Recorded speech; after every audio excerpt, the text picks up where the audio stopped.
சாவித்திரி அன்பர்கள் அனைவருக்கும் இனிய காலை வணக்கம்.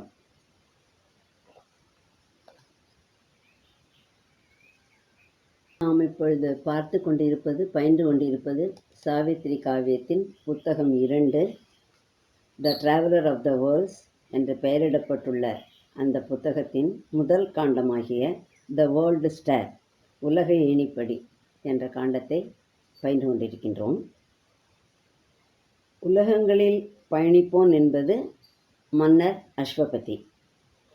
மன்னர் அஸ்வபதி அவருடைய யோகமானது சாவித்திரியில் மிக முக்கியமாக சொல்லப்பட்டிருக்கின்றது. அது நமக்கு தெரியும்.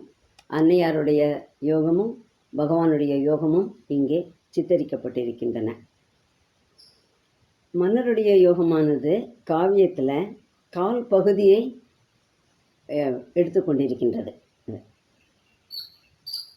முதல் புத்தகத்தில் ஒன்றிலிருந்து ஒன்று புத்தகம் 1 3 காண்டங்களில், அதாவது 3, 4, 5 இந்த 3 காண்டங்களையும் மன்னர் சைக்கிக் ஸ்பிரிச்சுவலைசேஷன், அதாவது சைத்திய ஆன்மீக மாற்றம் பெற்று அவர் இரகசிய ஞானங்களை பெறுவது நமக்கு தெரிவிக்கப்படுகின்றது.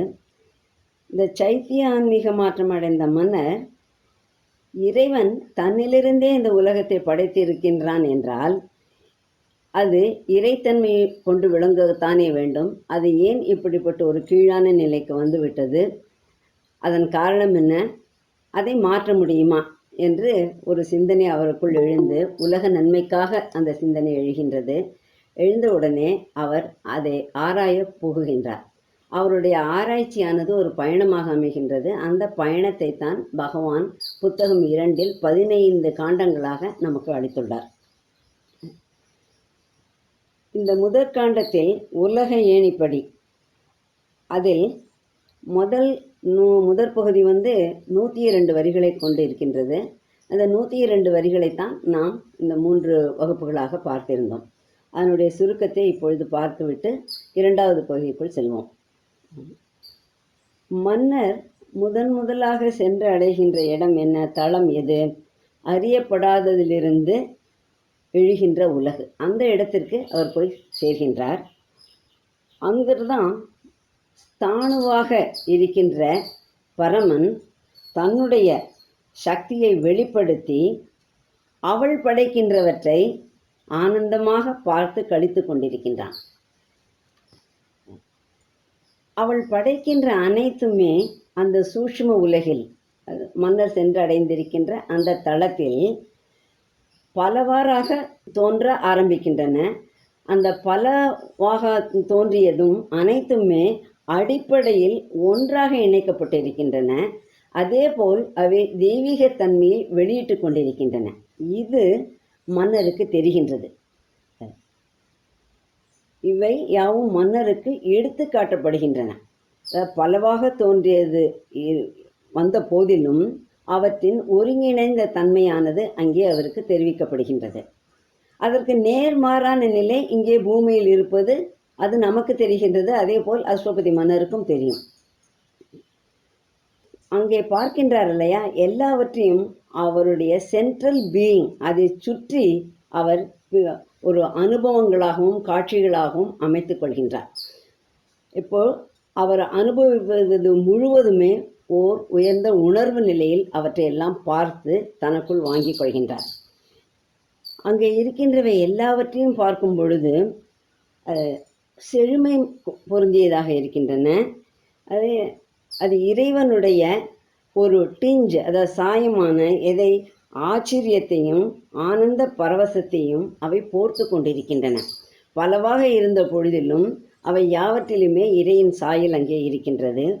அதே போல அவர் பார்ப்பது, மன்னர் பார்ப்பது, வெளிப்பட்டு கொண்டே வந்து கொண்டிருக்கின்றான் இறைவன். அவனுடைய வெளிப்பட்டு வரும் அடிகளானது பொருட்களில் அவன் வெளிப்பட்டு வருகின்ற ஓசையானது, எடுத்து வைக்கும் அடியானது இவரால் கேட்கப்படுகின்றது. அதனுடைய ஓசையை இவர் கேட்கின்றார். மீண்டும் மீண்டும் அந்த இனிய சந்தமானது வந்து கொண்டே இருக்கின்றது. மன்னருக்கு தெரிகின்றது இறைவனுடைய படைப்பானது முடிவில்லாதபடி இருக்கின்றது என்று. இதையெல்லாம் தெரிந்து கொண்ட பின்னர் கடைசியாக நாம் பார்த்திருந்தது,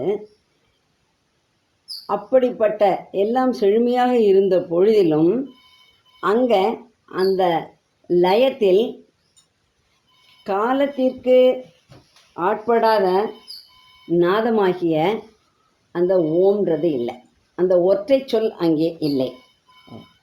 அதே மாதிரி எல்லா கருத்துக்களையும் கொண்டிருக்கின்ற எல்லா கருத்துக்களுக்கும் ஒரு சாவி போல் அமைந்துள்ள அந்த ஒற்றை கருத்து ஐடியா, பகவான் கேபிட்டல் ஐ கொடுத்திருப்பார், அந்த ஐடியாவும் அங்கே இல்லை. அதே போல் ஆன்மாவுடைய முழு நிறைவான ஒரு பகுபடா பொருள் இன்டஜர் அது அங்கே காணப்படவில்லை. எல்லாம் இருக்கின்றன, ஆனால் இவையெல்லாம் அங்கே காணப்படாமல் இருக்கின்றன. அதேபோல் ஒற்றை குறியீடு, எல்லாவற்றையும் சுட்டி காட்டுகின்ற அந்த ஒற்றை குறியீடு அதுவும் அங்கே காணப்படவில்லை. பலவாக வந்த பொழுதிலும் அவற்றை எல்லாவற்றையும் ஒரு பொருளானது சுட்டி காட்ட வேண்டும். அது இதிலிருந்து தான் தோன்றியது என்ற ஒரு சுட்டும் அந்த குறியீடு அங்கே இல்லை. அதே போல எல்லாவற்றையும் உள்ளடக்கிய பொருளடக்க அட்டவணையும் அங்கே இல்லை. இவை எல்லாமும் எனக்குள்ளே தான் இருக்கின்றது என்று சொல்கின்ற அந்த இண்டெக்ஸ் அதையும் காணும். இதை எல்லாவற்றையும் பார்த்துவிட்டு அந்த நிலையில் பகவான் முதற் பகுதியை முடித்திருந்தார். இப்பொழுது இரண்டாவது பகுதி, இது ஒரு காட்சியாக நமக்கு காட்டப்படுகின்றது. மன்னர் சென்றடைந்துள்ள சூக்ஷ்ம உலகத்தின் ஒரு விவரம் இங்கே நமக்கு முதலில் சொல்லப்பட்டது. இனி அடுத்ததாக அந்த உலகத்தில் அது எப்படி இருக்கின்றது, அதனுடைய செயல்பாடுகள், அது இந்த பூமிக்கு எதை செய்கிறது என்பவற்றையெல்லாம் இந்த இரண்டாவது பகுதிக்குள் நாம் பார்க்க போகின்றோம். இந்த இரண்டாவது பகுதி 103வது வரியிலிருந்து தொடங்கி 238வது வரி வரை செல்கிறது. நாம் இன்று பார்க்க போவது 103 முதல் 153 வரை. There, walled apart by its own innerness, in a mystical barrage of dynamic life, he saw a lone, immense, high-curved world pile, erect like a mountain chariot of the gods, motionless under an inscrutable sky. அங்கே தன்னின் சுய உள்ளார்ந்த தன்மையினால் பாதுகாக்கப்பட்டபடி ஓர் ஆற்றல் மிகு ஒளியின் மாயமார்ந்த தடுப்பின் பின் அவனும் கண்டனன் தனித்த செறிவுமிகு உயர்ந்த வளைவான உலக அடுக்குகளை கடவுளரின் நிமிர்ந்த வரைகளின் தேர் போலே விவரிக்க ஒண்ணா விண்ணதனின் கீழ் அசைவிலா நிலையில் நின்ற அவற்றை. இந்த வரிகள் மன்னர் சென்றடைந்துள்ள தளத்தில் எழும்பியிருக்கின்ற உலக அடுக்குகளின் முதலாவது வர்ணனை. ஒன்றை பார்த்தவுடனே நாம் அதை பற்றி அதனுடைய அமைப்பை பற்றி, அதனுடைய உருவத்தை பற்றி நாம் மனதிற்குள் கொண்டு வருவோம். அது போன்றுதான் இப்போ மன்னர் பார்ப்பதை பகவான் இங்கே காட்டுகிறார். ஆங்கே தன்னின் சுய உள்ளார்ந்த தன்மையினால் பாதுகாக்கப்பட்டபடி அந்த இடத்துல இருக்கின்றவை தன்னின் சுய உள்ளார்ந்த தன்மையினால் அவை யாவுமே உள்ளுக்குள்ளே செறிவாக இருக்கின்றன, தம்மை உணர்ந்து கொண்டிருக்கின்றன, அவற்றால் அவை பாதுகாக்கப்பட்டபடி இருக்கின்றன. ஆனால் எப்படி இருக்கின்றன? ஒரு மாயமார்ந்த தடுப்பின் பின்னால் ஆற்றல் மிக்க ஒளியது. A mystical barrage of dynamic light. இந்த பேரேஜ்ன்ற வார்த்தை பிரெஞ்சு வார்த்தை. இதனுடைய அர்த்தமும் ஒரு அணைக்கட்டு அல்லது தடை. இங்கு பகவான் சொல்லுவது, மேலிருந்து ஒரு ஒளியானது பொழியப்படுகின்றது. அந்த ஒளி ஒரு ஸ்டாட்டிக் ஆன ஒன்று அல்ல, நிலையான அமைதி கொண்டது அல்ல. அதாவது பாசிவானது அல்ல, ஆக்டிவானதுன்றதை சொல்கின்றார். மாறாக ரொம்ப மிக அதிக ஆற்றல், டைனமிக் பவரோடு இருக்கின்றது. அதனால் அது என்ன செய்கின்றது? மன்னருக்கு எதையும் பார்க்க விடாமல் தடுத்து விடவில்லை. அது அப்படியே ஸ்டாட்டிக்காக இருந்ததுன்னு சொன்னால் அடர்ந்து இருக்கும், அதை தாண்டி இருப்பவற்றை பார்க்க முடியாது. இந்த ஒளியானது ஒரு அசைவுடனும் ஒரு ஆற்றலோடு இருப்பதனாலே அதற்கு பின்னால் இருப்பவற்றையும் மன்னரால் பார்க்க முடிகின்றது. எல்லாவற்றையும் அது மன்னருக்கு காட்டவும் செய்கின்றது. அவர் எதை பார்க்கின்றார்? அவனும் கண்டனன். அதற்கு பின்னாலே அவர் பார்ப்பது, மன்னர் பார்ப்பது தனித்த செறிவுமிகு உயர்ந்த வளைவான உலக அடுக்குகளை. A lone immense high curved world pie. அந்த உலக அடுக்குகள் அங்கே இருக்கின்றன, படிப்படியாக இருக்கின்றன. அது எப்படி இருக்கின்றதாம்? High curved world pile, erect like a mountain chariot of the gods, motionless under an inscrutable sky. ஒரு தேர் போல, நமக்கு தெரியும், நம்முடைய கோவில்களில் எந்த கோவிலாக இருந்தாலும் சரி, ஒரு தேர் உற்சவம், ரதோற்சவம்னு சொல்லி வருடத்திற்கு பல முறை அந்த உற்சவ மூர்த்திகளை அவற்றில் அமர வைத்து அவற்றை எழுந்தருளிய பண்ணி இருந்து ஊர்வலமாக தெருக்களில் எடுத்து சென்று மக்கள் தரிசிக்கும்படியாக வைப்பார்கள். அதே போல இந்த உலக அடுக்குகள் அழகான ஒரு தேர் போன்று அங்கே இருக்கின்றன, அவரால் பார்க்க முடிகின்றது. அது கடவுளரின் காட்ஸ் அப்படின்னு சொல்லும் பொழுது அங்கே கடவுளர்கள் அதற்கு மேலே அங்கே அவர்கள் இருக்கிறார்கள். அவர்கள் எல்லோருமாக இந்த தேர் போன்ற ஒன்றில் இருக்கிறார்கள். அது பவனி வரவில்லை, அங்கே இருக்கிறார்கள். இதற்கான ஓவியம் ஹூத்தா அவர்கள் வரைந்திருக்கிறார்கள். இந்த காண்டத்தின் முதல் ஓவியம் அதுதான். ஒரு அழகான தேர் போலவே அவர்கள் வரைந்திருப்பார்கள். இந்த விவரிக்க ஒண்ணா விண் அப்படின்றதும் அது எப்படி சொல்லியிருக்காங்க? இன்ஸ்க்ரூட்டபிள் அப்படின்னு சொல்லியிருக்காங்க. விவரிக்க ஒண்ணா ஸ்கை. அந்த வானை பற்றி, அந்த விண்ணை பற்றி நம்மால் விவரிக்க முடியவில்லை, விவரிக்க முடியாது. சாதாரணமாக இந்த இன்ஸ்க்ரூட்டபிள்ன்ற வார்த்தை அன்ரீடபிள் அப்படின்னு தான் அர்த்தமாகும். ஆனால் இங்கே பகவான் எப்படி கூறியிருக்கின்றார்?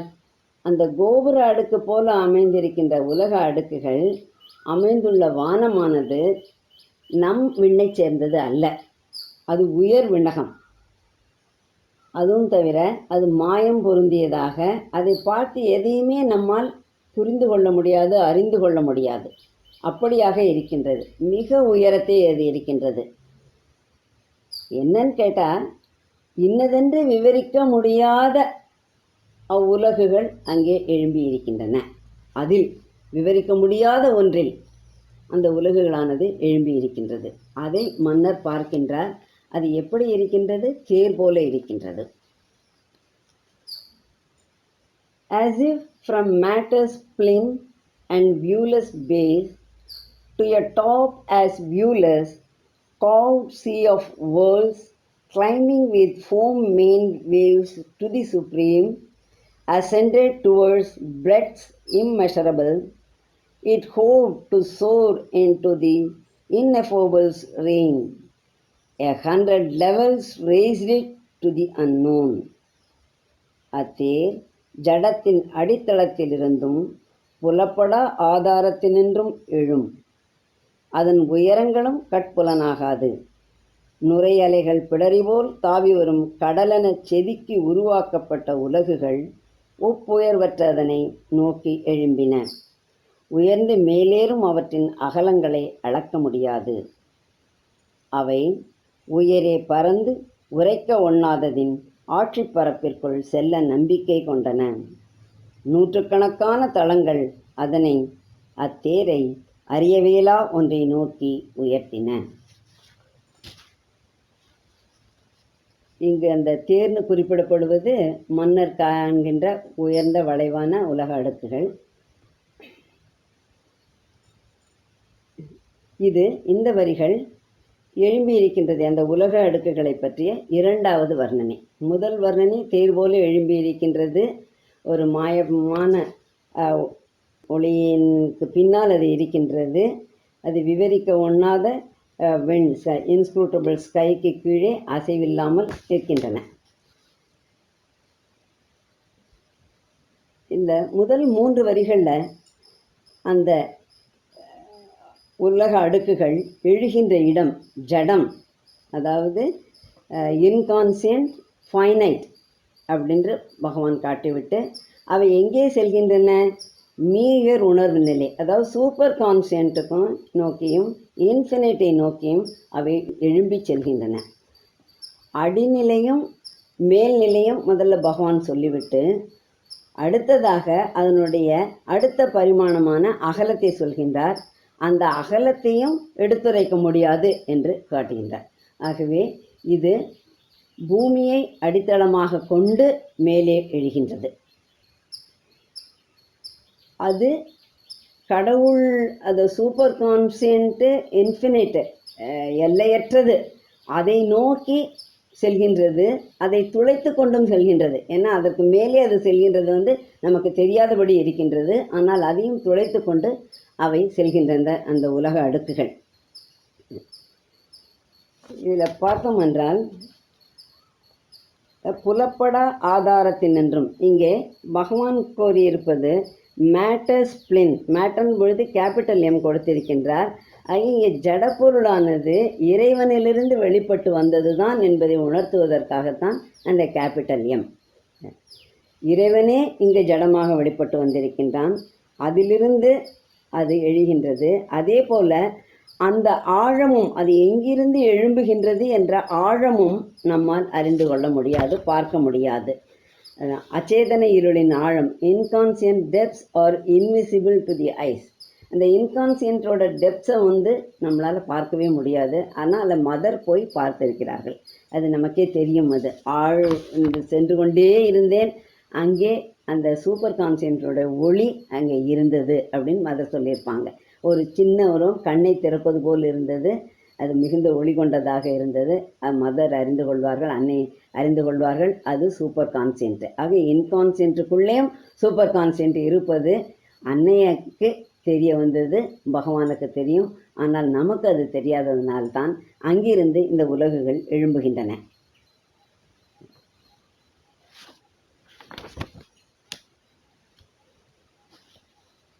அதிலிருந்து இந்த உலகுகள் எப்படி இருக்கின்றனவாம்? இந்த கடலிலிருந்து பெரிய அலைகள் வேகமாக வரும்பொழுது மேலே அப்படியே நுரையை, வெள்ளையாக நுரையை கொண்டு வரும். அந்த வளைந்து செல்வது, அந்த அலைகள் யாவும் வளைந்து செல்லும். வளைந்து செல்வது எல்லாமே இந்த குதிரையோ சிங்கமோ அதனுடைய பிடரிமையில் வேகமாக ஓடும் பொழுது அப்படியே படிந்து படிந்து செல்லும். அதுபோல் இங்கே இருக்கின்றது. அந்த உலகுகள் யாவும் மேலே அப்படி அலை அலையாக எழும்பி செல்கின்றன. பின்னால் வருது, அது பண்டிட் அவர்கள் சொல்லியிருக்கிற விளக்கத்தையும் பார்க்கலாம். அவ்வுலகுகள் எழும்புகின்றன. சித்தாக வெளிப்பட்டு வருகின்ற தளங்களில் நில உலகை அடித்தளமாக கொண்டு இந்த உலகங்களின் அமைப்பானது ஒரு தளத்திலிருந்து அடுத்த தளத்திற்கு உயர்ந்து செல்கிறது. இவை ஜடம், வாழ்க்கை, மனம், அதிமனம், பேரானந்தம், சித், சத் என மொத்தம் 7 தளங்கள்.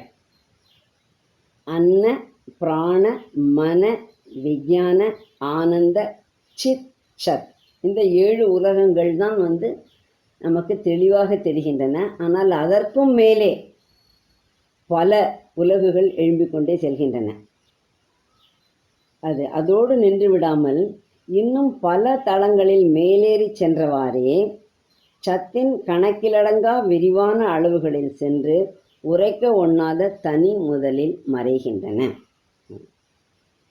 இந்த 7 தளங்களோடு நின்றுவிடவில்லை என்று இங்கே பண்டிட் அவர்கள் கூறுகின்றார்கள். இன்னும் பல தளங்களில் அது மேலேறி செல்கின்றது. எப்படி? சத்தின் கணக்கில் அடங்கா விரிவான அளவுகளில். இந்த சத்தால் அறிந்து கொள்ள முடியாதது, அது அப்படிப்பட்ட விரிவான அளவுகள் இருக்கின்றது. சத்தால் அல்ல, நம்மால் அறிந்து கொள்ள முடியாத அந்த சத்தினுடைய அளவிட முடியா விரிவான அளவுகளில் அவை சென்று அதனோடு கலக்க முயற்சிக்கின்றன. So it towered up to heights intangible and disappeared in the hushed conscious vast, as climbs a storied temple tower to heaven, built by the aspiring soul of man to live near to his dream of the invisible. எனவே அது தொடவியலா உயரங்களுக்கு உயர்ந்தது. அமைதியான உணர்வு கொண்ட பரந்ததின் கண் மறைந்தது. விண்ணகத்தை நோக்கி ஏறுவதே போல் பல அடுக்கு மாட கோபுரம் தன்னை ஆர்வக் கனல் கொண்டு மனித ஆன்மா கட்டியது. அவன் மனிதன் கனவாகிய கட்புலனாக ஒன்றுக்கு அருகாமையில் வாழ விழையும் காரணத்தினால்தான். இங்கே அதை பற்றிய அடுத்த வர்ணனை. இந்த முதல் 2 வரிகளுமே முதல் வரிகளுடைய இதற்கு முன் பார்த்தோமே அந்த வரிகளுடைய தொடர்ச்சியாகத்தான் அமைந்திருக்கின்றது. இங்கே சொல்லப்படுகின்றதே அமைதியான உணர்வு கொண்ட பரந்தது அப்படின்றது எது? 2வது வரியில் வந்திருக்கு பாருங்க. அமைதியான உணர்வு கொண்ட பரந்ததின் கண் மறைந்தது. அது என்னவென்றால் நாம் பார்க்கின்ற விண்வெளி அல்ல. அது முதல்ல பார்த்தோமே, இங்கே ஒரு அமைதியாக இருந்ததுன்னு பார்த்தோமா இல்லையா? அசைவில்லா விண்ணது விவரிக்க ஒண்ணா விண்ணதனின் கீழ்னு அந்த விண்ணது நம்மால் பார்க்க முடியாத, அது பிரபஞ்சத்தை சேர்ந்த சூக்ஷ்ம பிரபஞ்சம். அது கூட அந்த சூக்ஷ்ம பிரபஞ்சத்தை சேர்ந்த பரந்துபட்ட வெளி. அதுதான் இந்த இடத்துல சொல்லியிருக்கின்ற உணர்வு கொண்ட பரந்தது என்பது. ஏன்னா வாஸ்ட்டை பகவான் கேபிட்டலில் கொடுத்திருக்கின்றார். அதனால் அந்த வாஸ்ட் என்பது நாம் காண்கின்ற வானம் அல்ல, அதற்கு மேற்பட்ட சூக்ஷ்ம பிரபஞ்ச விண். அப்புறம் அடுத்த வருகின்ற வரிகளில் பகவான் உலக அடுக்குகளையும் மனிதன் கட்டியிருக்கின்றானே அந்த கோபுரத்தையும் ஒப்பிட்டு காட்டுகின்றார். உலக அடுக்குகள் அமைந்திருப்பதைப் போலவே மனிதனும் இங்கே என்ன செய்கின்றான்? தான் அமைத்துள்ள கோவில்களுக்கு, இறை ஆலயங்களுக்கான வாயில்களை, புற வாயில்களை அமைத்திருக்கின்றான். அது என்ன காரணம் என்றால் கடைசி அந்த வரிகளில் சொல்லியிருக்கார். ஆர்வ கனல் கொண்டு மனித ஆன்மா கட்டியது அவன் கனவாகிய கட்புலனாக ஒன்றுக்கு அருகாமையில் வாழ விழையும் காரணத்தினால்தான். எப்பொழுதுமே இறைவனுக்கு அருகே, இறைவனை நெருங்கி செல்ல வேண்டும், இறைவனிலேயே வாழ வேண்டும் என்பதுதான் மனித ஆன்மா கொண்டிருக்கின்ற இடைவிடா ஆர்வம். ஆரம்ப காலத்திலிருந்து இன்று வரை அதே ஒரு ஆர்வத்துடன் தான் இருக்கின்றது. இதை தான் நாம் லைஃப் டிவைன் வெரி ஃபர்ஸ்ட் சாப்டர்லேயே பகவான் கூறியிருந்ததை பார்த்தோம். மனித ஆன்மா இடைவிடாமல் ஆர்வமுற்று கொண்டே இருக்கின்றது. அவனுடைய ஆர்வமானது பல நிலைகளிலும் வெளிப்பட்டு வருகின்றது. இங்கே இந்த உலக அடுக்குகள் எப்படி அமைந்திருக்கின்றனவாம்? மனிதன் இங்கே கோபுரத்தை கட்டியிருக்கிறானே, இறைவனுடைய ஆலயம், இறைவனை உள்ளே பிரதிஷ்டை செய்து அதற்கு உள்ளே செல்வதற்கு அவன் ஒரு கோபுரத்தை கட்டியிருக்கின்றான். அந்த அடித்தளமானது அகன்று மேலே குறுகி கொண்டே உயர்ந்து விண்ணை நோக்கி உயர்வது போலே அவை அமைத்திருக்கின்றான். இந்த மனித ஆன்மாவானது இது போல உயர்ந்து இறைவனோடு ஒன்ற வேண்டும் என்ற ஒரே குறிக்கோளை கொண்டிருப்பதனால்தான் அது பல நிலைகளிலும் வெளிப்பட்டு வருகின்றது. அதாவது மனிதன் அறிந்தோ அறியாமலோ தன்னுடைய உள் உணர்வில் உணர்கின்றான். நான் இறைவனுக்கு அருகாமையில் வாழ வேண்டும் என்று உணர்கின்றான். அந்த உணர்வை அவன் தன்னுடைய வாழ்க்கையிலும் பிரதிபலிக்கின்றான். தன்னுடைய புற வாழ்க்கையில் இது மாதிரியான கோபுரங்களை அமைத்து இதன் வழியாக இந்த அடி பறந்ததிலிருந்து நான் மேலே ஏறி ஏறி செல்ல வேண்டும் என்று அவன் உணர்ந்து அதை கட்டியிருக்கின்றான். அதே போல் நாம் பார்த்தோமானால் அந்த நவராத்திரி கொலு வைக்கும் பொழுது கூட படிகள் வைக்கும் பொழுது மேல் படியில் உயர்ந்த தெய்வ சிலைகளை வைத்து கொண்டு படிப்படியாக இறங்கி அடுத்தடுத்த நிலையில் வைத்து கடைசியாக சாதாரண மனித வாழ்க்கை சித்தரிக்கின்ற பொம்மைகளை நாம் வைத்திருப்பதை பார்க்கலாம். இதனுடைய தாற்பயம் அதுதான். சாதாரண நிலையிலிருந்து ஒவ்வொரு படியாகத்தான் நான் எழும்பி செல்ல வேண்டும். இந்த நிலையிலிருந்து அடுத்த உணர்வு நிலை, அடுத்த உணர்வு நிலை, அடுத்த உணர்வு நிலை என்று ஏறி அந்த உயரத்தை நான் எட்ட வேண்டும், இறைவனை அடைய வேண்டும். அதே மாதிரி இன்னொன்றையும் பார்க்கலாம். நம்ம வெளியில் கோவிலுக்கு போகும் பொழுது கோபுரத்தை பார்த்தோமானால் கீழ் அந்த மாடங்கள் 8 மாடம், 7 மாடம், 3 மாடம், 5 மாடம்னு மாடங்கள் வைத்து அமைத்திருப்பார்கள். அந்த மாடம் ஒரு மாடத்திலும் கீழ்நிலையில் சாதாரண மனித உருவங்கள், ஈவன் காம உணர்வு கொண்ட அதை தூண்டிவிடக்கூடிய சிற்பங்கள் கூட, அந்த சுதை சிற்பங்களை கூட வைத்திருப்பார்கள். நம்ம ஆச்சரியப்படுவோம், என்ன இப்படி கோவில் கோபுரத்தில் இப்படி இருக்குன்னு ஆச்சரியப்படுவோம். ஆனால் மனிதனுடைய கீழார்ந்த உணர்வு நிலையை அவை பிரதிபலிக்கின்றன.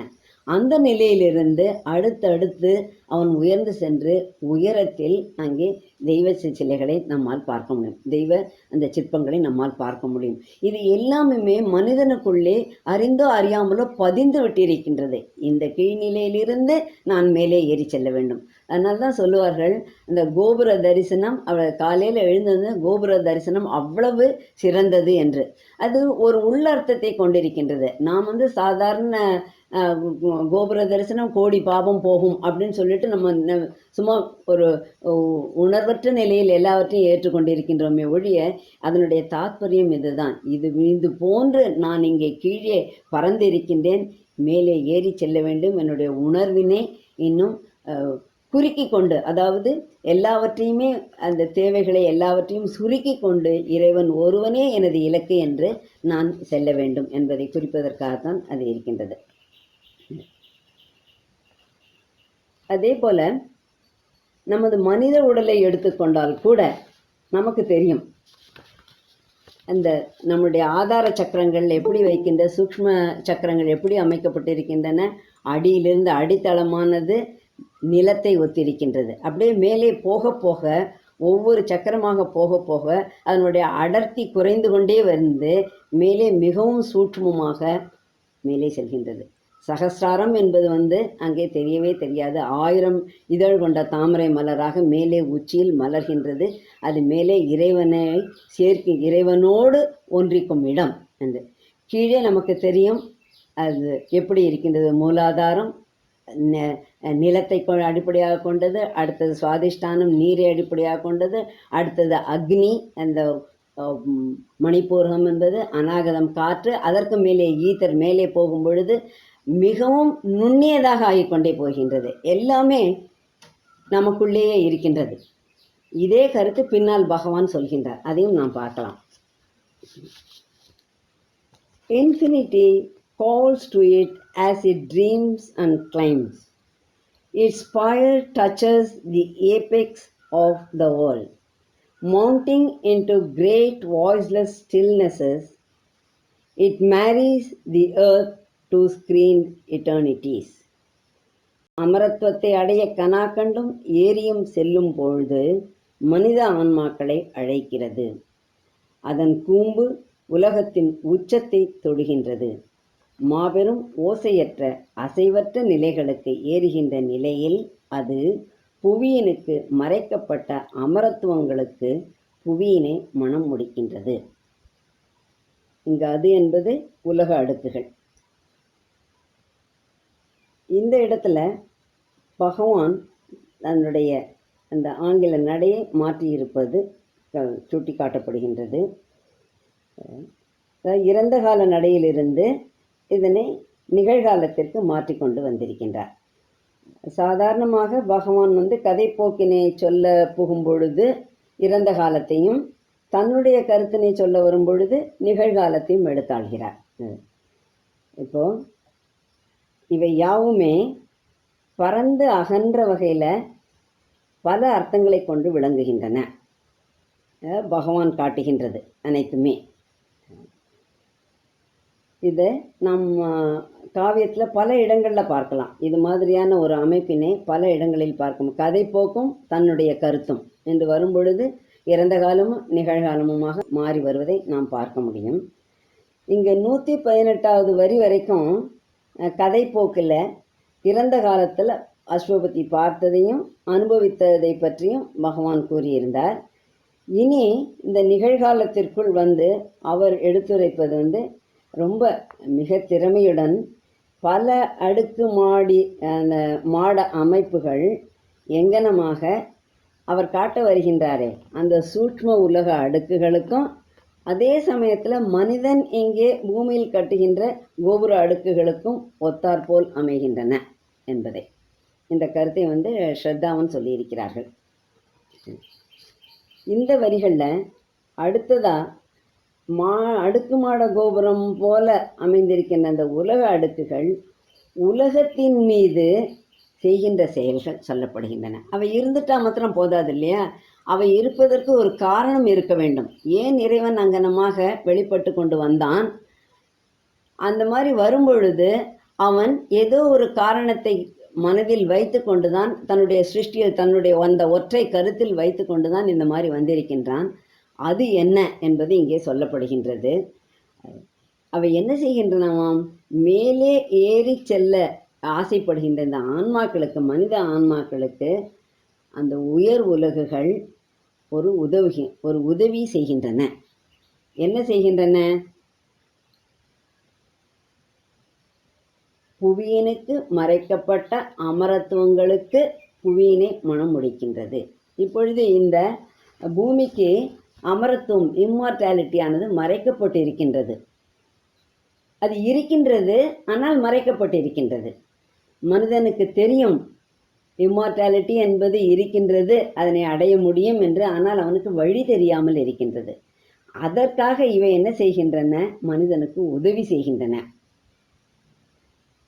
அது அமரத்துவத்தை அடைய கனாக்கண்டும் ஏரியும் செல்லும் பொழுது மனித ஆன்மாக்களை அழைக்கின்றது. ஏன்னா அதுவே மேலே ஏறி போகின்றது. கீழே வந்து விட்டது, அகன்றதாக இன்கான்சியன்ட்டுக்குள்ளே வந்து விழுந்து விட்டது. படிப்படியாக அது ஏறி செல்ல வேண்டும். இதை புத்தகம் 1:5 காண்டத்தில் நம்மால் பார்க்க முடியும். அந்த கருத்து பின்னால் வருகின்றது, அதையும் சொல்கின்றேன். அங்கே இறைவன் ஏறியும் இறங்கியும் செல்கின்றான். இங்கே மனித ஆன்மாக்கள் ஏற மட்டுமே முடியும், ஏறி செல்ல முடியும். அவற்றிற்கு அந்த ஏறு செல்கின்ற தன்மைக்கு இங்கே இந்த உலக அடுக்குகள் உதவுகின்றன. அது எப்படி இருக்க வேண்டும்? ஏறி செல்லணும்னு சொன்னால் எங்கே போகணும்? அது போய் உச்சத்தை தான் தொடணும். அது மேலே போய் தொட்டால்தான் மேலே ஏறி சென்ற ஆன்மாக்கள் அந்த இடத்தை சென்று அடைய முடியும். அவை பாதியில் நின்றுவிட முடியாது. அதனுடைய கூம்பு, ஸ்பயர், அது மேலே போய் அங்கே உலகத்தின் உச்சியில் அங்கே நிற்கின்றது. அதற்கு பிறகு என்னன்றது அப்புறம்தான் பார்க்கணும் அதை. ஆனால் அது வரைக்கும் மனிதனை இட்டுக்கொண்டு செல்கின்றன. அவை உயர் உலகங்களை அடைந்து அந்த நிலையை அடையும் வரை அவை அவனுக்கு உதவி செய்து கொண்டே இருக்கின்றன. அதற்கு மேலே தெய்வ சங்கல்பம். இறைவனானவன் அந்த மனித ஆன்மாக்களை தன்னுள் அவன் எடுத்துக்கொள்கின்றான். இந்த இடத்துல தான் நமக்கு தெரிகின்றது. ஏற்கனவே அப்போது அந்த ஆரோகண யோகம், அவரோகண யோகம்ன்றது சாவித்திரியில் காட்டப்பட்டு இருக்கின்றது. இந்த இடத்துல அது மிகவும் தெளிவாக தெரிகின்றது. ஏற ஆசைப்படுகின்றான். இங்கே அவரோகணம், அதற்கு அதை ஆரோகணமாக அவன் ஏறி செல்லுகின்றான். அவரோகணமாக அந்த உலகுகள் இறங்கி அவனுக்கு உதவி செய்கின்றன. அதே போல் இந்த the very highest level of manifested universe தான் இங்கே சொல்லியிருக்கின்றது. It's fire touches the apex of the world அப்படின்றது என்னன்னு சொன்னால், இறையிலிருந்து வெளிப்பட்ட அந்த உச்சக்கட்ட உயர்நிலை. பூமி அடிநிலையில் இருக்கின்றது. இந்த உயர் உலகுகள் மிக உச்சக்கட்ட நிலையை அடைந்து நிற்கின்றன. அந்த உச்சத்தை தொடும் வரை மனிதர்களை அது அழைத்து செல்கின்றது, மனித ஆன்மாக்களுக்கு உதவி செய்கின்றது. அதே போல் இந்த சென்றடைந்த ஆன்மாக்கள் இறையை உணர்ந்து அங்கே அந்த அமரத்துவத்தை உணர்கின்றன. அதனால்தான் இங்கே சொல்லியிருக்கின்றார், புவியினுக்கு மறைக்கப்பட்ட அமரத்துவங்களுக்கு புவியினை மனம் முடிக்கின்றது. ஒரு இணைப்பு ஏற்படுத்தி விடுகின்றது. அது போன்ற மகான்கள் அன்னையும் பகவானும் அப்படிப்பட்ட ஒரு ஆன்மாக்கள் தான். அதாவது ஆன்மாக்கள் என்பது நான் பிறவி எடுத்து வந்ததால் அவர்கள் நமக்கு உதவி இருக்கின்றார்கள் என்ற அர்த்தத்தில் சொல்கின்றனே ஒழிய, அவர்கள் அவதாரங்கள், நமக்காக இங்கே இறங்கி வந்தவர்கள். நம்மை அந்த அளவிற்கு அவர்கள் கூட்டி சென்று நமக்கு இம்மார்டாலிட்டி இருக்கிறது என்பதை காட்டி அருளி இருக்கிறார்கள். Amid the many systems of the one, made by an interpreting creative joy, alone it points us to our journey back out of our long self-loss in nature's deeds. Planted on earth, it holds in it all realms. It is a brief compendium of the vast. This was the single stair to being's goal. ஏகத்தின் பல ஒழுங்கு அமைப்புகளுக்கு இடையே உட்பொருளை சுட்டி உணர்த்தி படைக்கும் ஒரு களிப்பினால் உண்டாக்கப்பட்ட அது இவ்வுலக அடுக்குகள் நம்மின் பின்னோக்கி செல்லும் பயணத்தை நமக்கு புலப்படுத்துகின்றன. அது அகிலத்திலே விதைக்கப்பட்டவற்றை தன் மண்டலங்களில் தாங்கியுள்ளது. அது பரந்துபட்ட ஒன்றின் குறுகிய செறிவு அடக்கமான ஒன்று. அது இருப்பின் இலக்கிற்கு ஒற்றை படிக்கட்டாக இருந்தது. இந்த வரிகளையும் இந்த அடுக்குமாட கோபுரம் போல் அமைந்த உலக அடுக்குகளும் அதனுடைய மற்ற தன்மைகள், அது உலகத்தின் மீது செய்கின்ற செயலும் சொல்லப்படுகின்றன. இந்த 125, 129 alone it points us to our journey back. அதுவும் 129 வரியான this was the single stair to being's goal. இது இரண்டுமே மனிதனுடைய வாழ்க்கை குறிக்கோளையும் அவன் அதை அடைய அவை உதவுகின்றன என்பதும் சொல்லப்படுகின்றது. alone it points us to our journey back. இந்த மனிதனுடைய பயணமானது இந்த இடத்துல பின்னோக்கின்னு சொல்லுகின்றார். ஏன் பின்னோக்கி? அவன் கீழே இறங்கி வந்து விட்டான். இவன் மறுபடி பின்னோக்கி சென்று இறைவனை அடைய வேண்டும். ஆகவே அவனுடைய பயணமானது உலகத்தை நோக்கி வரும் பொழுது முன்னோக்கிய பயணமாகவும், தன் ஆன்மாவை உணர்ந்து இறைவனை அடைய வேண்டும் என்கின்ற பயணமானது பின்னோக்கி செல்வதாகவும் இங்கே சித்தரிக்கப்பட்டிருக்கின்றது. முன்னேறும் பயணம், ஆனால் பின்னோக்கிய பயணம். ஆன்மா முன்னேறுகின்றது இங்கே, ஆனால் அது வந்த பாதையிலிருந்து பின்னோக்கி செல்ல வேண்டியிருக்கின்றது. ஒவ்வொரு தளமாக இறங்கி வந்து விட்டது. இந்த உலக அடுக்குகள் போல அதுவும் ஒவ்வொரு தளமாக இறங்கி வந்து விட்டது. அது இப்பொழுது அந்த ஒவ்வொரு தளத்திலும் அது ஏறி செல்ல வேண்டும். அதற்கு இந்த ஸ்டார் இருக்கின்றதே, this was the single stair to being's goal. அவன் மறுபடியும் தன்னுடைய இலக்கினை அடைவதற்கு இந்த ஒற்றை படிக்கட்டு தான் உதவுகின்றது. இதன் மூலமாகத்தான் அவன் ஏறி செல்ல வேண்டும். வேறு எந்த வழியும் அவனுக்கு கிடையாது. தன்னுடைய உணர்வு நிலைகளை உயர்த்தி கொண்டே செல்ல வேண்டும். மனித ஆன்மாவானது இந்த இறையிலிருந்து வெளிப்பட்டு வரும் பொழுது கீழே இறங்கி வருகின்றது. அப்பொழுது தன்னுடைய இறைத்தன்மையை அது இழந்து விட்டிருக்கின்றது. தான் இழந்த இறைத்தன்மையை அது மறுபடி அடைய வேண்டுமானால் அதனுடைய பயணமானது வந்த இடத்தை நோக்கி பின்புறமாக செல்ல வேண்டி இருக்கின்றது. அதாவது பின்புறம் என்றால் என்ன? மறுபடியுமாக அவன் அங்கே ஏறி செல்ல வேண்டி இருக்கின்றது. அதுதான் இதுதான் தெய்வீக வாழ்க்கையில், அதாவது லைஃப் டிவைன்லே பகவான் த ஹியூமன் ஜேர்னி என்று குறிப்பிட்டிருப்பார். ஏகத்தின் பல ஒழுங்கு அமைப்புகளுக்கு இடையே உட்பொருளை சுட்டி உணர்த்தி படைக்கும் ஒரு களிப்பினால் உண்டாக்கப்பட்ட இந்த ஏகமானது ஒன், கேபிட்டல் ஓ கொடுத்திருக்கின்றார். ஒருவன் ஏகன் என்ன செய்கின்றார்? பல சிஸ்டம்ஸ் ஏனென்றால் நாம் பின்னால் பார்ப்போம். அந்த ஒரு தளத்தை பற்றியும் சொல்லும் பொழுது ஒவ்வொன்றிற்கும் ஒரு வடிவம் உண்டு, அவற்றிற்கு நிறம் உண்டு, ஒளி உண்டு, குறிப்பிட்ட ஒளி உண்டு, குறிப்பிட்ட சட்டதிட்டங்கள் உண்டு. அவற்றை மீறி அவை வர முடியாது.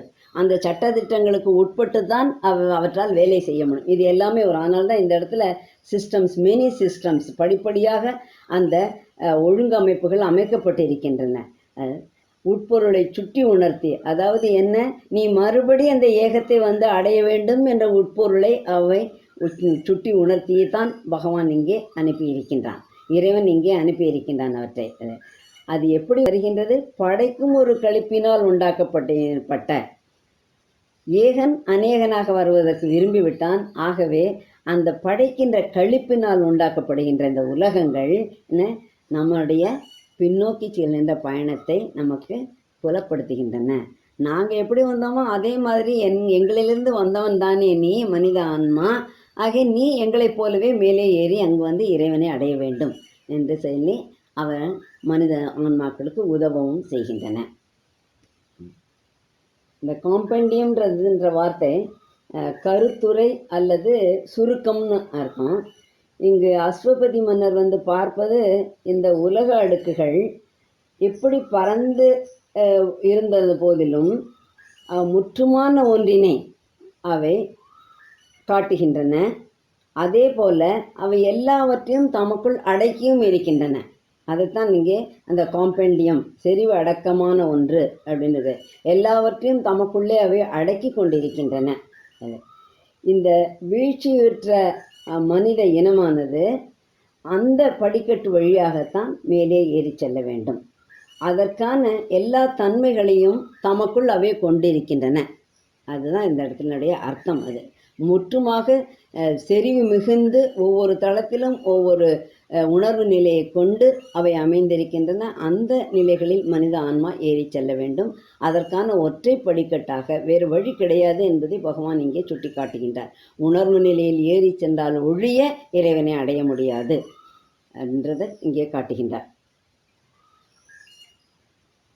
இந்த உலக அடுக்குகள் மனித ஆன்மாக்கள் ஏறி செல்வதற்கு உதவுகின்றன. A summary of the stages of the spirit, its copy of the cosmic hierarchies, refashioned in our secret air of self, a subtle pattern of the universe. It is within, below, without, above. ஆன்மா இறங்கி வந்த படிநிலைகளின் ஒரு தொகுப்பு அமைவு, அதனுடைய படித்தளங்களில் அமைந்த பிரபஞ்ச ஆட்சி தொகுதிகளின் நகல், அதனை நமது இருப்பின் இரகசிய சுவாசத்தில் மறு வடிவாய் அமைத்திருக்கும் படைப்பு முழுமையின் ஒரு சூற்றும முன் வரைவாக. அது உள்ளேயும் கீழேயும் வெளியேயும் மேலேயும் உள்ளது. இந்த வரிகளில் பகவான் நமக்கு நாம் உணர்வதற்காக காட்டுகிறார். எதை? நம் உணர்வு தளங்களிலும் இந்த படைப்பின் முழுமையின் சாராம்சம் அடங்கியுள்ளது.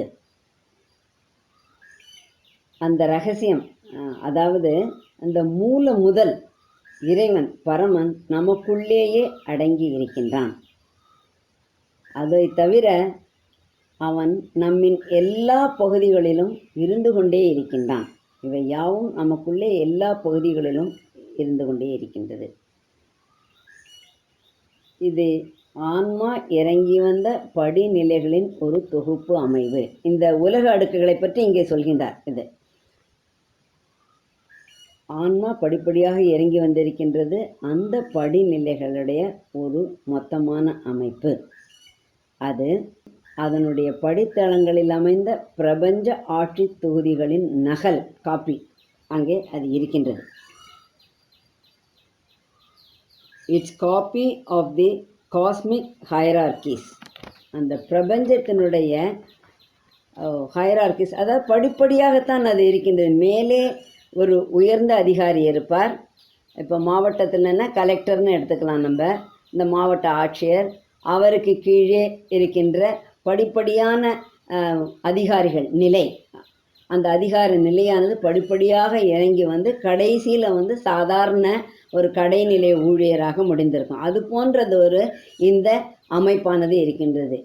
மேலே இறைவன் இருக்கின்றான். அவன் படிப்படியாக ஒரு மேலே ஒன்றிற்கு, முதலில் வெளிப்பட்ட ஒன்றிற்கு ஒரு அதிகாரத்தை கொடுத்திருக்கின்றான்.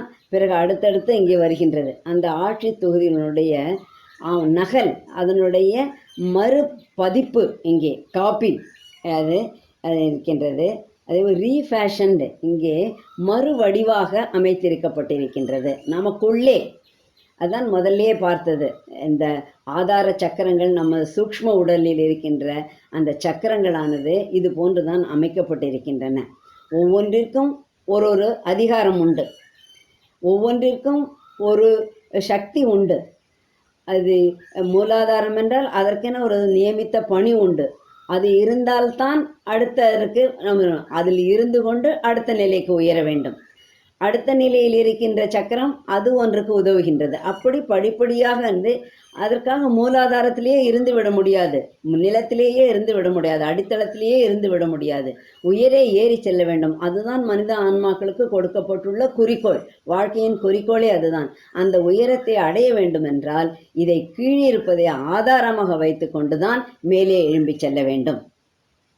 இதனுடைய நம்முடைய இரகசிய சுவாசத்தில் மறு வடிவாய் அமைந்திருக்கும். இவற்றினுடைய அமைப்பு எல்லாமே, அந்த காப்பி எல்லாமுமே நமக்குள்ள அங்கே ரீஃபேஷன்டு, மறுபடி அங்கே இறைவன் அமைத்திருக்கின்றான் நமக்குள்ளே. இந்த சீக்ரெட்ஸ் ஏர் ஆஃப் செல்ஃப், நம்ம இருப்பினுடைய உள்ளே ரகசியமாக உள்ளே அமைத்திருக்கின்றான்.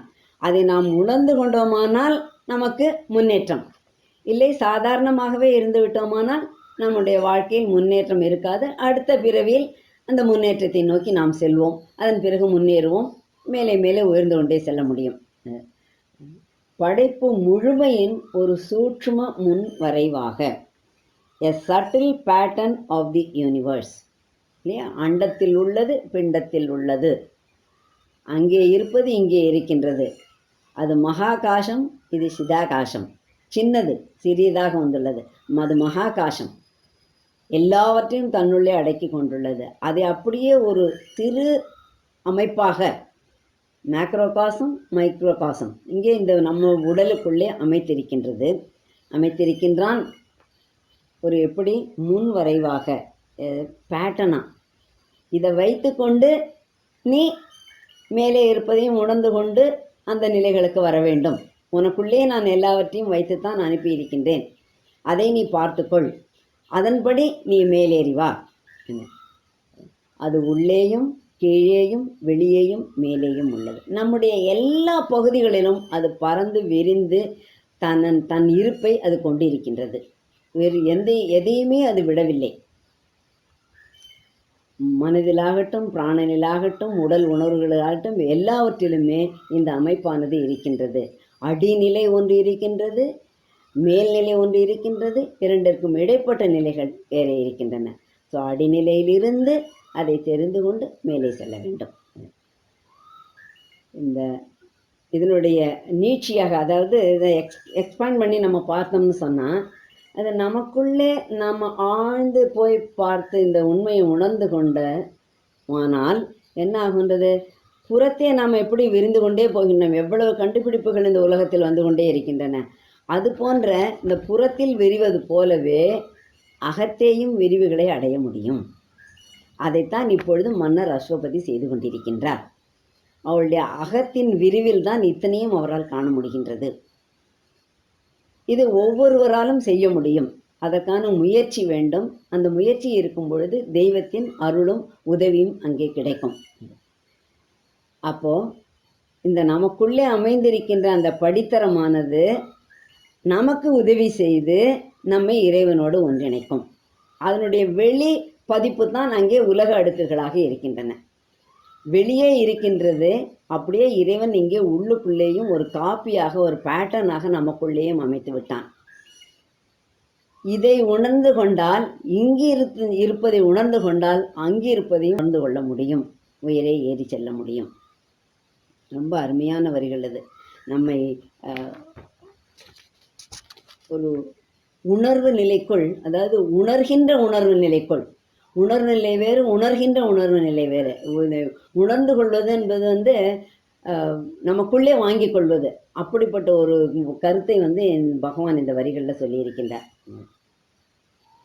Acting upon this visible nature scheme, it wakens our earth matter's heavy dose to think and feel and to react to joy.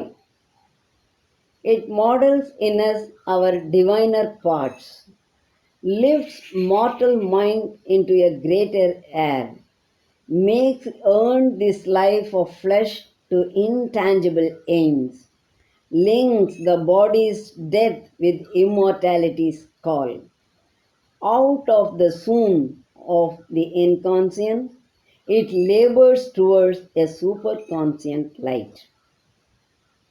அது புலப்படும் இவ்வியற்கையின் திட்டமதில் செயல்படுகின்ற பொழுதில் நம் நிலமதன் ஜடத்தை ஆழ்துயில் மயக்கத்திலிருந்து எண்ணவும் உணரவும் மகிழ்வான நிலைக்கு எதிர்வினையாற்றவும் எழுப்புகிறது. நம்மின் தெய்வீக பகுதிகளை முன்னுருவாய் சமைக்கின்ற அது ஆன்மீக நலம் கேடுறச் செய்யும் மனமதனை மாபெரும் வளிமண்டலத்துக்கு உயர்த்துகிறது. பிண்டத்தாலான வாழ்க்கையை எட்டவொண்ணா குறிக்கோள்களுக்கு ஏங்க வைக்கிறது. உடலின் மரணத்தை நித்தியத்துவத்தின் அழைப்பிற்கு இணைக்கிறது.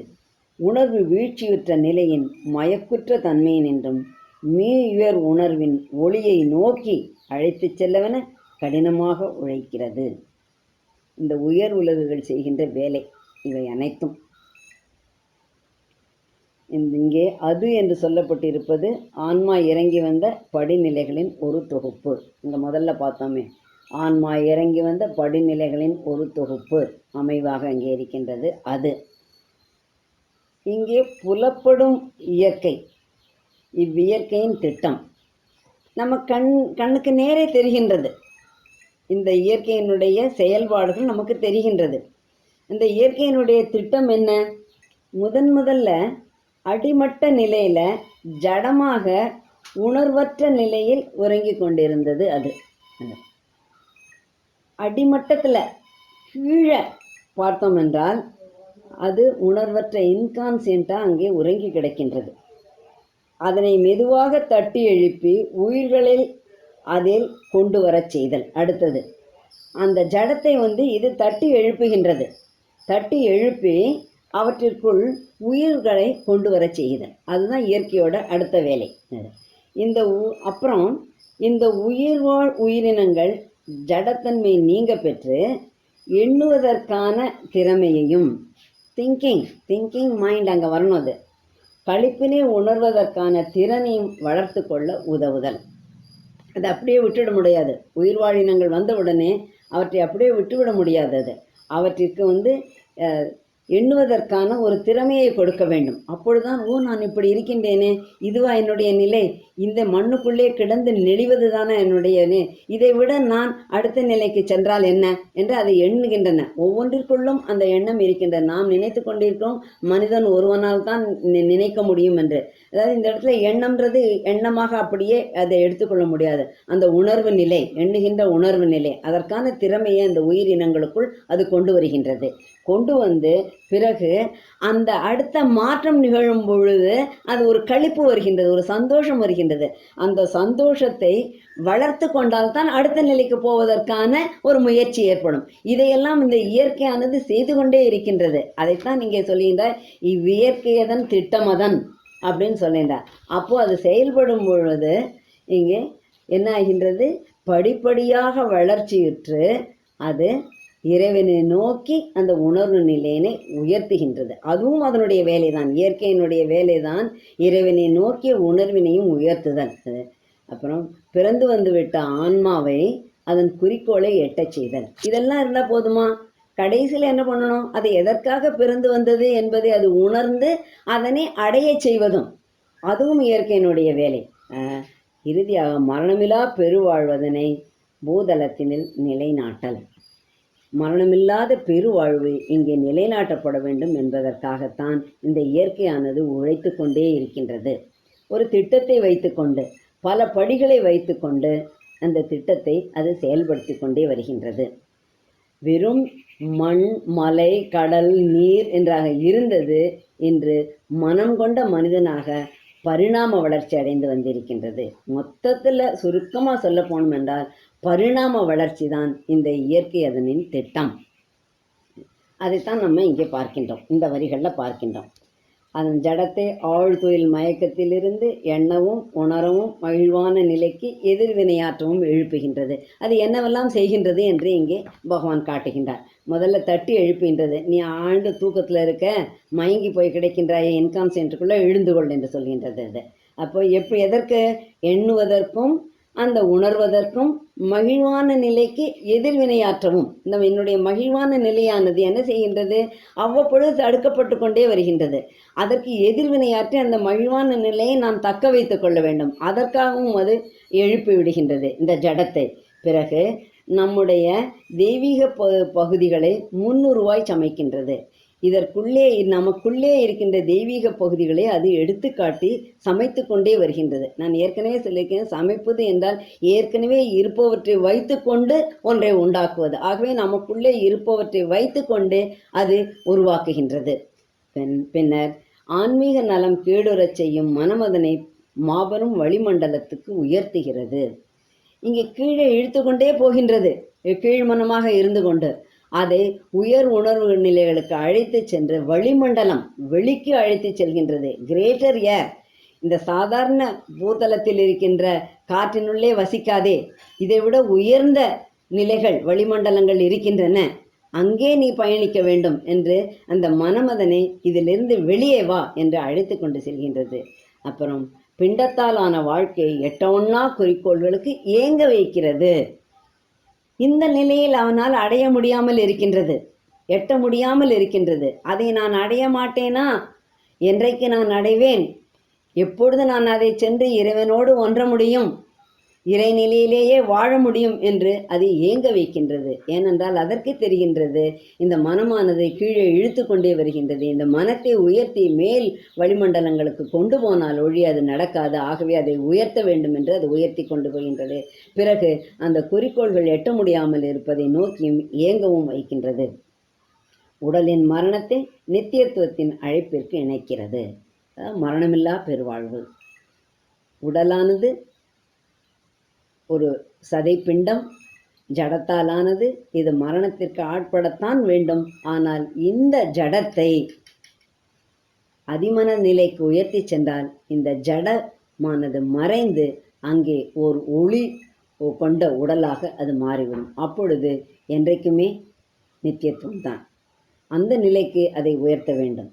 அதை இணைக்கின்றது. இந்த உலகுகளானவை அதை இணைக்கின்றது. இது சாத்தியமே என்று கூறுகின்றது. முடியாதது அல்ல. ஏங்க வைப்பு, உன்னை ஏங்க மாத்திரம் வைக்கவில்லை, நான் இதை இணைக்கவும் செய்கின்றேன். நீ முயன்றால் அதனோடு இணையவும் முடியும் என்று அவை காட்டுகின்றன.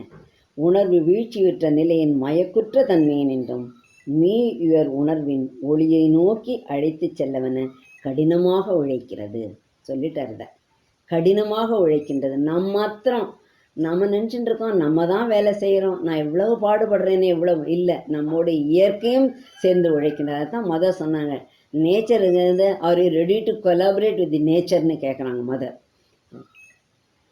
கடினமாக இயற்கை உழைத்து கொண்டே, நீ விரும்பினாலும் விரும்பாவிட்டாலும் சூப்பர்மேன் இங்கே வரத்தான் போகின்றான், அதிமனம் இங்கே வெளிப்படத்தான் போகின்றது. அதனுடைய வரவை நாம் துரிதப்படுத்துவதற்கு நீ உதவ போகிறாயா? அதுதான் இங்கே இருக்கு. அது உழைத்து கொண்டே இருக்கின்றது. இதை எல்லாமே அந்த உலகுகள் இங்கே செய்து கொண்டிருக்கின்றன என்பதைத்தான் பகவான் காட்டுகின்றார். If earth were all and this were not in her, thought could not be, nor life delight's response. Only material forms could then be her guests, driven by an inanimate world force. மண்ணுலகு ஜடம்தான் அனைத்தும். இது பிற உலக அடுக்குகள் அவளுள் இல்லை என்றால் எண்ணங்கள் இருந்திராது, வாழ்வின் களிப்பிற்கான எதிர்வினையும் இருந்திராது. அவளது விருந்தினராக ஜடப்பொருள் வடிவங்கள் மட்டுமே உயிர்ப்பிலா ஜட உலகு சக்திகளின் உந்துதலினால் இருந்திருக்கக்கூடும். இந்த வரிகளில் காணப்படுகின்ற ஹர் என்பது, அவளுள் என்பது படைப்பாக வெளிப்பட்டு வருகின்ற சக்தி இல்லையா? தாணுவாக அவன் பரமன் இருந்தான். அவன் இங்கே வெளிப்பட்டு வரும் பொழுது தன்னுடைய சக்தியை வெளியே அனுப்புகின்றான். அதுதான் இங்கே அவள் என்று காட்டப்படுகிறது. இந்த உலகுகள் அவளுள் இல்லை என்றால், படைப்பு சக்தியாக வெளிவருகின்றாலே அவளுள் இல்லை என்றால், மண்ணுலகுதான் அனைத்துமே என்றால் எண்ணங்கள் இருந்திராது. இங்கே சொல்லுகின்றாரா இல்லையா? எண்ணவும் இந்த அடுத்த நிலைக்கு போவதற்காக எண்ண வைக்கின்றது. ஜடத்தை உயிர்வாழ் எண்ணங்களாக கொண்டு வந்து அந்த எண்ணத்தை அதற்குள் புகுத்தி உயர்நிலைகளுக்கு செல்ல வேண்டும் என்ற ஆர்வத்தை உண்டாக்குகின்றன. அந்த எண்ணங்கள் இருந்திராது. அதே போல் வாழ்வின் களிப்பிற்கான எதிர்வினையும் இருந்திராது. முதல்லையும் சொன்னார் அது. அங்கே வாழ்வின் களிப்பை அவை உணர்த்துகின்றன, அந்த களிப்பை மாற்றுகின்றன மற்றவை. அந்த கீழ்நிலை உணர்வுகள் மற்றவற்றை எல்லாவற்றையுமே இவன் மாற்ற வேண்டும், அதற்கான எதிர்வினை ஆற்ற வேண்டும். ஆக அதுவும் இருந்திராது. எதுவுமே இருந்திருக்கா. இது சொல்லுவோமல்ல, மண்ணு மாதிரி கிடக்கு, என்ன இப்படி மண்ணு மாதிரி கிடக்கிற, ஜடம் மாதிரி கிடக்குறிய அப்படின்னு சொல்லுவோம் நம்ம. அப்போ எதுவுமே இல்லை, அங்கே எண்ணம் இல்லை, உணர்வுகள் இல்லை, ஆர்வம் இல்லை, எதுவும் இல்லை. அப்படியே போட்ட பிண்டமாக அது கிடைக்கின்றது. இருந்திராது. அவளது விருந்தினராக ஜடப்பொருள் வடிவங்கள் மட்டுமே அங்கே இருந்திருக்கும்.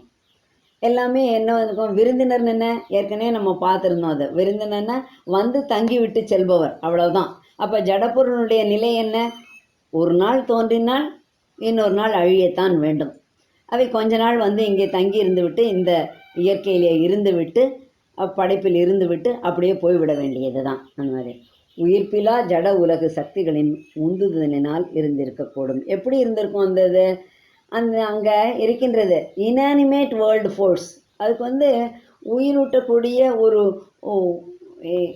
அந்த நிலையை உணர்ந்து இருக்கின்ற தன்மை அது இல்லாதபடிக்கு ஏதோ இருக்கின்ற மாதிரி இருந்துட்டு, driven by an inanimate world force. அதனால் அந்த உலக சக்திகளினுடைய ஒரு தூண்டுதலினால் அந்த ஜடப்பொருட்கள் யாவும் வந்து இருந்து விட்டு மறைந்து போய்விடும். இந்த உலக அடுக்குகள் மாத்திரம் இல்லை என்றால் இதுதான் நடந்திருக்கும் அப்படின்னு பகவான் அங்கே காட்டுகின்றார். உலக அடுக்குகள் ஏன் இருக்கின்றன என்பதற்கான காரணத்தை இங்கே சொல்கின்றார். எல்லாவற்றிற்குமே ஒரு காரண காரியம் இருக்கின்றது இல்லையா. இறைவன் ஏன் இப்படி உலக அடுக்குகளாக வெளிப்பட்டு கீழ்நிலைக்கு வர வேண்டும்? கீழ்நிலைக்கு வந்த மனித உயிர்களை மேலே உயர்த்தி கொண்டு செல்வதற்காக. அதே மாதிரி இந்த இடத்துல வந்து பகவான் ரொம்ப உறுதியாக சொல்லியிருக்கிறது என்னன்னு சொன்னால், இறைவன் பலவித உலக அடுக்குகளாக இறங்கி வந்ததினால்தான் உலகம் இன்று நாம் காணும் நிலையில் இருக்கிறது. இறைவன் இங்கு ஒவ்வொன்றிலும் வெளிப்பட்டு கொண்டே வந்த தன்மையினால்தான் இவ்வாறு இருக்கின்றது. இல்லாவிட்டால் இங்கே முதல்ல சொல்லியிருக்க இந்த வரிகளில் சொல்லியிருக்கிற மாதிரி ஜடமாக இருந்து ஜடமாகவே அது மறைந்து இருக்கும். அதில் எந்த ஒரு உயிர்ப்பும் இருந்திருக்காது, எந்த ஒரு ஆச்சரியமும் இருந்திருக்காது, எந்த ஒரு நிகழ்வும் இருந்திருக்காது. அது இந்த மண் உலகானது வெறும் மண், நீர், மலை இது மாதிரியே இருந்துன்னு அதை வைத்து கொண்டு மாத்திரமே உருவாக்கப்படவில்லை. மாறாக அந்த சூட்ச்ம உலகங்களில் இவர் பார்க்கின்றாரே, அஸ்வபதி மன்னர் பார்க்கின்றாரே, அந்த சூட்ச்ம உலகங்களின் தன்மையையும் இங்கே கொண்டிருக்கின்றது. இதைத்தான் முந்தைய வரிகளில் பகவான் அங்கே காட்டியிருந்தார். அங்கே இருப்பது எல்லாமே இங்கே நகல் எடுத்து உள்ளே இருக்கின்றது. அது உள்ளேயும் வெளியேயும் கீழேயும் மேலேயும் இருக்கின்றது என்று காட்டியிருந்தார். அந்த இங்கே வந்திருப்பதானது வளர்ச்சியுற்று வருகின்றது. இனிமேலும் உயரங்களை எட்ட முயற்சியும் செய்து வருகின்றது. இதோடு நின்று விட்டானா மனிதன்? இல்லை. இன்னமும் மனிதனுடைய சயின்டிஸ்ட்லாம் என்ன பண்ணிட்டு இருக்காங்க, உயிரை எவ்வளவு நாள் நீட்டிக்க முடியும், 500 ஆண்டுகள் வைத்திருக்க முடியுமா, அதற்கு மேலும் வைத்திருக்க முடியுமா என்று அவர்கள் ஒரே அந்த உயிர் உடல் அதை மாத்திரமே கணக்கில் கொண்டு பார்த்து கொண்டிருக்கிறார்கள். ஆனால் இந்த இம்மார்டாலிட்டி என்பது அவர்களுக்கு தெரியவில்லை. அதற்கான முயற்சியும் மனிதன் செய்து கொண்டே இருக்கிறான். ஜடத்தையும் அவன் அப்படியே வைத்துக் கொள்ள வேண்டும் என்ற முயற்சியும் செய்து கொண்டு வருகிறான். அவனுடைய முயற்சியானது நின்று போய்விடவில்லை, ஏதோ ஒரு வகையில் வெளிப்பட்டு கொண்டே வருகின்றது. அந்த முயற்சியும் இருந்திருக்காது. ஆனால் இயற்கையானது அதை செய்து கொண்டு வருகின்றது வேறு வழியில் என்று பகவான் காட்டுகிறார். அதாவது அதிமனமாக இங்கு வெளிப்பட்டு வர வேண்டும். அதனால்தான் அது இம்மார்டாலிட்டியை காமிச்சு அதை புவியை அதனோடு இணைத்து வைக்கின்றது என்றும் காட்டியிருக்கின்றார். இங்கே இது எல்லாவற்றையுமே பகவான் வந்து இந்த வரிகளில் மறைபொருளாக காட்டியிருக்கின்றார். நேராக குறிப்பிட்டு அவர் இதுதான் இதுதான் என்று சொல்லவில்லை. ஆனால் இவை எல்லாமுமே, இந்த எல்லா அர்த்தமுமே அவற்றிற்குள் அடங்கி இருக்கின்றன. இந்த இப்போ சொன்ன கருத்துக்கள் எல்லாமுமே எப்படி இந்த புத்தகம் 2 நம்ம பார்த்து கொண்டிருக்கிற புத்தகங்களில் மற்ற காண்டங்களில் படிப்படியாக பகவானால் சொல்லப்பட்டிருக்கின்றது. லிட்டில் லைஃப் அடுத்தாப்பில் சட்டில் ஃபிசிக்கல் வருது. அப்புறம் வந்து க்ரோத் ஃபால் ஆஃப் லைஃப், அந்த லைஃப் எப்படி வந்து மறைந்தது, உயிரினங்கள் அது அப்படின்னு படிப்படியாக இந்த எல்லாவற்றையுமே பகவான் அங்கே காட்டியிருக்கின்றார், இந்த புத்தகம் 2 காட்டியிருக்கின்றார். Yet by this golden superfluity both thinking man and more than man shall bear. This higher scheme of being is our cause and holds the key to our ascending fate. It calls out of our dense mortality the conscious spirit nursed in matter's house. பூவுலகு இப்பொன்னான தேவைக்கு அதிகமான ஒன்றாலேயே சிந்திக்கும் மானுடனையும் மானுடன் தாங்கிக் கொள்ளக்கூடியதற்கு மேற்பட்டும் தாங்குகின்றது.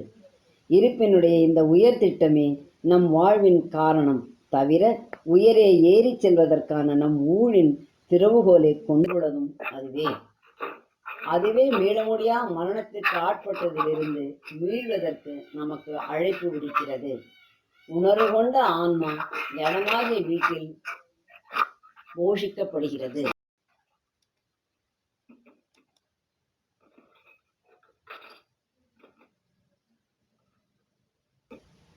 இந்த படிப்படியாக அமைந்துள்ள உலகுகள் அப்படின்றது இந்த உயர் திட்டம்ன்றது அதுதான். உயர் திட்டம் இறைவனால் படைக்கப்பட்டுள்ள இந்த உலக அடுக்குகள். இந்த முதல் 2 வரிகளில் 148 149 நமக்கு என்ன காட்டப்படுகிறது என்றால், பூமிக்கு மேலே சூட்சும உலக அடுக்குகள் அமைந்துள்ள காரணத்தினால்தான் மண்ணுலகம் தன் வளர்ச்சிக்கு தேவையான எல்லா அம்சங்களையும் தன்னுள்ளே கொண்டு விளங்குகிறது. அங்கே இருக்கிறதுனால தான் இங்கே எல்லாமே நமக்குள்ளே இருக்கின்றது என்று காட்டப்படுகின்றது. அதே போல தற்சமயம் உள்ள நிலையையும் தாண்டுவதற்கான சாத்தியக்கூறுகளையும் கொண்டிருக்கின்றது. இவை அந்த உலகுகள். இப்போ நாம் இருக்கின்ற நிலையை தாண்டி செல்வதற்கான சாத்தியக்கூறுகளும் அந்த உலகங்களில் இருக்கின்றன. அவை யாவும் இங்கே வெளிப்பட்டு வர இருக்கின்றன.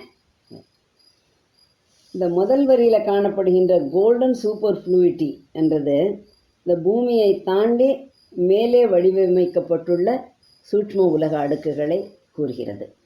அங்கே தான் இந்த பூமிக்கு தேவையான அத்தனை ஆற்றல்களும் பொதிந்து வைக்கப்பட்டிருக்கின்றன. அங்கே இருக்கின்ற உலகுகள் இங்கே இருக்கின்ற நம்மேல், இந்த இயற்கையின் மேல் ஒரு அழுத்தத்தை கொண்டு மாற்றங்களை கொண்டு வருகின்றன. இது எல்லா அம்சங்களும் அவற்றுள் இருக்கின்றன, எதுவுமே விட்டு போகவில்லை. அவை மேலே என்னெல்லாம் செய்ய வேண்டும் என்று ஒரு பட்டியலிட்டு காட்டியிருந்தார் பகவான். அந்த எல்லாவற்றையும் செய்வதற்கான சக்தியையும் ஆற்றலையும் கொண்டு விளங்குகின்றன அந்த உலகுகள். இந்த 150லேருந்து 153வது வரி வரைக்கும் எல்லா கூறுகளும் அதில் இருக்கின்றன, அம்சங்களும் இருக்கின்றன. அவை எங்கிருந்து வந்தன அதையும் அங்கே காட்டுகின்றார் பகவான். அது என்னத்தை கொண்டிருக்கின்றது? அவையாவும் சிந்திக்கும் மானுடனையும் மானுடன் தாங்கிக் கொள்ளக்கூடியதற்கு மேற்பட்டும். அப்போ நமக்கு மேற்பட்ட ஒன்றும் அங்கே இருக்கின்றது, வெளிப்பட்டு வர இருக்கின்றது. அன்னை சொல்லியிருந்தார்கள், ஆரோவில் மாத்ரு மந்திர் அமைக்கப்படும் பொழுது அந்த அமைப்பு முழுவதுமே மேலே அங்கே சூட்சும உலகில் அப்படியே தயாராக இருக்கின்றன. நம்முடைய முயற்சி இருந்தால் அது அப்படியே கீழே இறங்கி வந்துவிடும், அதை கீழே இறங்கி வர காத்து கொண்டிருக்கின்றது என்று. அதே போல தான் இங்கேயும் எல்லாத்தையுமே அவை அங்கே கொண்டு தாங்கி கொண்டு இருக்கின்றன, வைத்து கொண்டு இருக்கின்றன. அந்த ஒரு சாவியை மாத்திரம் மனிதன் கண்டுபிடித்து அதை திறந்து விட்டான் என்றால் அவை எல்லாமே இங்கே வந்துவிடும். அதற்கான சாவியும் அவற்றிடமே இருக்கின்றன. இப்படி என்றால் என்ன? நமக்கான வழியும் அங்கேயே இருக்கின்றது. நம்முடைய முயற்சி மட்டும் இருந்தால் போதும், நம்மால் அதை சென்றடைய முடியும் என்பதே ஆகும். அதே போல அதுவே மீள முடியா மரணத்திற்கு ஆட்பட்டதில் இருந்து மீள்வதற்கு நமக்கு அழைப்பு விடுக்கின்றது, அதையும் செய்கின்றது. இப்படி இருக்கியே, இந்த மரணத்திற்கு ஆட்பட்டு விடாதே, இதில் மீண்டு வா, இம்மார்டாலிட்டியை அடைவதற்கு உன்னால் இந்த மனத்தை விட்டு மேலே வர வேண்டும், அதற்கான அழைப்பை நாங்கள் கொடுக்கிறோம், நீ வா என்று மனிதனை அழைக்கின்றது. எங்கே? உணர்வு கொண்ட ஆன்மா ஜடமாகிய வீட்டில் போஷிக்கப்படுகின்றது. இப்போ தெரிகின்றது ஜடம், இந்த மேட்டர்னு அங்கே பகவான் கொடுக்க, மேட்டர்ஸ் ஹவுஸ். இந்த உடலானது தேவை, இதிலே தான் அது வைத்த ஆன்மாவானது போஷிக்கப்படுகின்றது. இந்த நிலையானது இப்பொழுது மனம் என்பதற்குள் அடங்கி இருக்கின்றது. இந்த மனத்தை தாண்டி வருவதற்கு அங்கே சாத்தியக்கூறுகளும் ஆற்றல்களும் இருக்கின்றன. அவை நம்மை அழைக்கின்றன. அந்த இடத்திற்கு மனிதன் செல்ல வேண்டும். இதுதான் அங்கே அவரால் உணரப்படுகின்றது. யாரால்? அஸ்வபதி மன்னரால் முழுமையாக உணரப்படுகின்றது.